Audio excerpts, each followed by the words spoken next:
Audio series YouTube video. जज साहब, लेखक डॉक्टर नरेंद्र नाथ गुप्ता। एपिसोड 3, शिकार की तलाश और कैलाश विला की रेकी। दहीसर की झोपड़पट्टी में सुबह की रोजमर्रा वाली चहल पहल शुरू हो गई है। लोग पानी भरने के लिए लंबी लाइनों में लगे हैं। औरतें बर्तन धो रही हैं, बच्चे कीचड़ में खेल रहे हैं। लेकिन चक्रेश इन सब से बहुत दूर है। वह सुबह सवेरे ही अपने झोपड़े से निकल पड़ता है। उसने अपने पास मौजूद सबसे साफ कपड़े पहने हैं, एक पुरानी लेकिन अच्छी तरह इस्त्री की हुई पैंट और एक सफेद शर्ट। उसने अपनी दाढ़ी बना ली है और बालों में पानी लगाकर उन्हें अच्छे से संवार लिया है। आज वो एक आम लाचार झोपड़पट्टी वाला नहीं लग रहा, बल्कि एक शिकारी लग रहा है जो अपने सबसे बड़े शिकार की तलाश में जंगल में निकला है। वो बस्ती से बाहर आता है और एक लोकल बस पकड़कर जुहू इलाके में पहुंचता है। जुहू की चौड़ी, साफ सुथरी और शांत सड़कें दहीसर की गंदगी से बिल्कुल अलग हैं। यहाँ हवा में समुद्र की ठंडी नमी और अमीरी की एक अलग ही महक है। चक्रेश चलता हुआ एक बहुत ही पॉश और वीआईपी इलाके में पहुंचता है। यहाँ हर तरफ बड़े बड़े बंगले, ऊंची दीवारें और लग्जरी गाड़ियां खड़ी हैं। कुछ देर पैदल चलने के बाद वो एक बहुत ही विशाल और शानदार लोहे के गेट के सामने आकर रुक जाता है। गेट के ऊपर बहुत ही महंगे और सुनहरे अक्षरों में लिखा है, कैलाश विला। चक्रेश सीधा गेट के सामने नहीं जाता।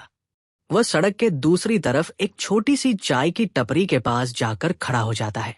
वह चाय वाले से एक कटिंग चाय मांगता है और चुपचाप अपनी नजरें उस कोठी पर गड़ा देता है।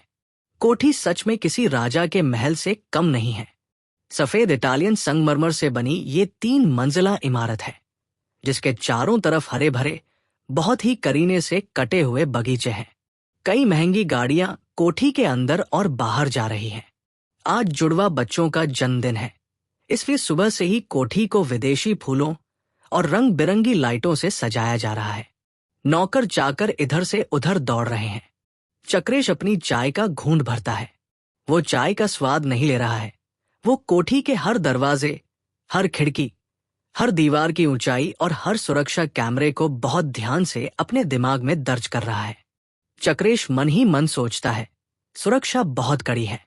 मेन गेट पर 2 गार्ड हैं। सामने से अंदर जाना बेवकूफी होगी।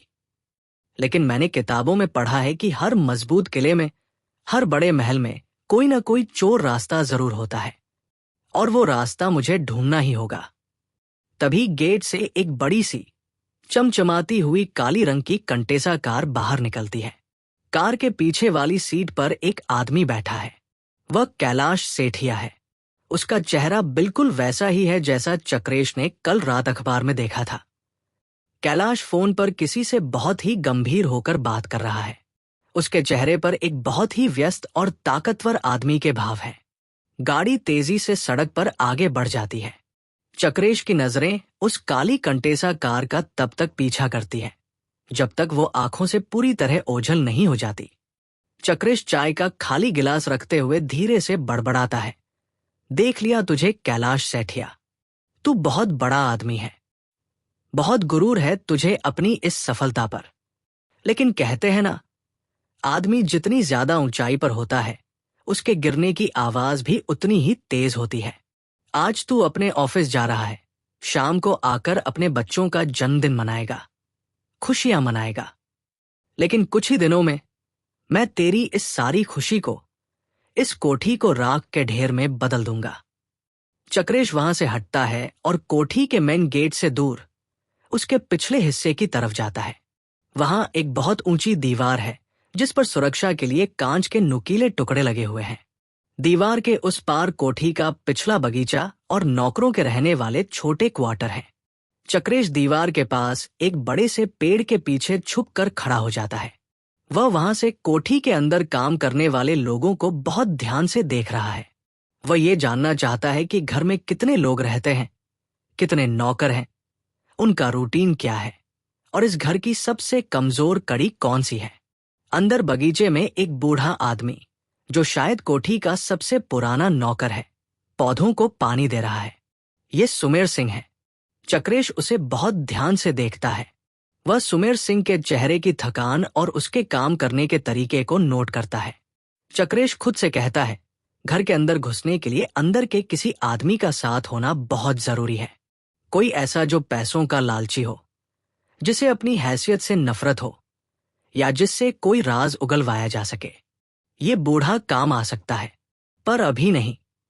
पहले मुझे राजा को, यानी कैलाश सेठिया को रास्ते से हटाना होगा। जब तक वो जिंदा है, ये कोठी एक अभेद्य किला है।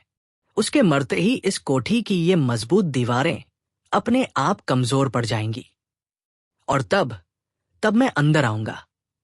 चक्रेश कई घंटों तक बिना कुछ खाए पिए वहीं पेड़ के पीछे खड़ा कोठी की जासूसी करता रहता है। वह दोपहर से शाम तक वहीं खड़ा रहता है। जैसे ही शाम होती है, कैलाश विला पूरी तरह से जगमगा उठता है। बड़ी बड़ी लग्जरी गाड़ियां आने लगती हैं। शहर के सबसे अमीर लोग, फिल्म स्टार्स और राजनेता अपने बच्चों के साथ पार्टी में पहुंच रहे हैं। कोठी के अंदर से बहुत ही तेज, खुशहाल संगीत और लोगों के हंसी मजाक की आवाजें आ रही हैं।